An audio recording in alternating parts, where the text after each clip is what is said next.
Several weeks ago, I took my daughter in for her 1 year vaccinations. There were 3 of them. One for hepatitis, one for measles, one for mumps, and one I think was a chicken pox. Although I was skeptical, I allowed the doctors to give my daughter 3 vaccines at one time. I now know that this was a mistake.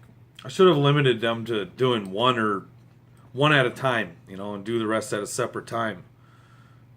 My daughter had a reaction to the vaccines. She got a big, swollen, hard knot in her leg that lasted for nearly 2.5 weeks. With my concern, I started to do some research involving the ingredients and reactions to childhood vaccines. And to my surprise, I discovered that they use aluminum. They use this heavy metal as an adjuvant to enhance the body's immune response to the antigen.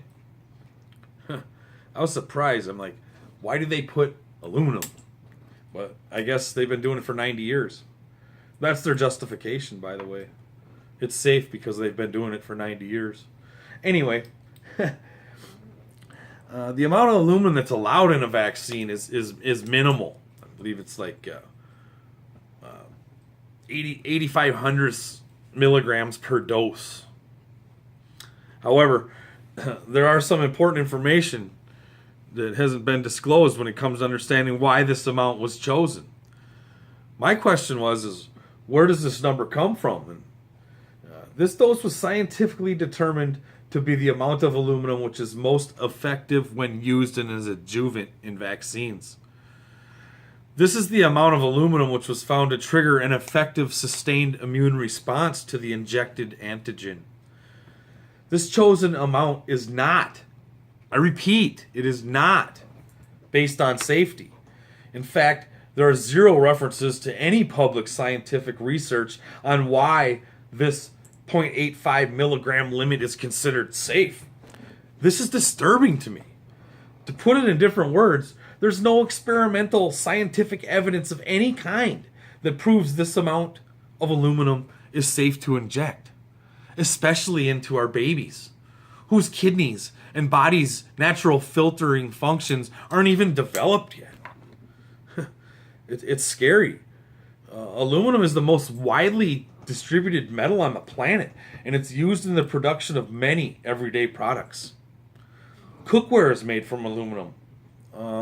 Soda cans. Aluminum foil is found in every kitchen in America.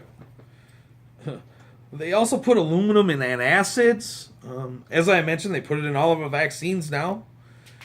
Also, they even put aluminum in flour. I mean, naturally. This overwhelming infestation of aluminum means that you're at risk of exposure all the time. I mean, your risk is through the roof, which coincidentally is made of aluminum.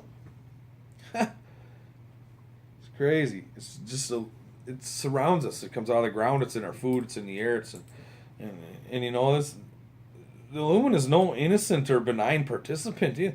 Aluminum accumulates in the kidneys, in the brain, in the lungs, in the liver, the thyroid, where it competes with calcium for absorption. And it can affect skeletal mineralization. In infants, this can slow growth. In animal models, they've linked aluminum exposure to mental impairments. And we're pumping it into our kids, needle after needle. Research has been showing aluminum adversely affects our health, especially our brain health. It just blows me away. And if you find this conversation interesting, there's tons of information out there about this. They just don't talk about it on the news, or the doctors don't tell you about it. And I guess at the end of the day, I wish I would have done my research before I did the 3 vaccines at once. I mean, although my daughter is fine and the lump has receded, I'm concerned about the long run, Is this aluminum buildup in her body going to cause problems? I mean, why expose our children to a dangerous metal so young when there are already so many exposures throughout life? Please, parents, be aware. Make informed decisions about vaccines. Just know what you're doing before you go do it. Our youth is exposed to so many toxins and and stuff in the environment. Just be aware of what you're putting in them. Thanks.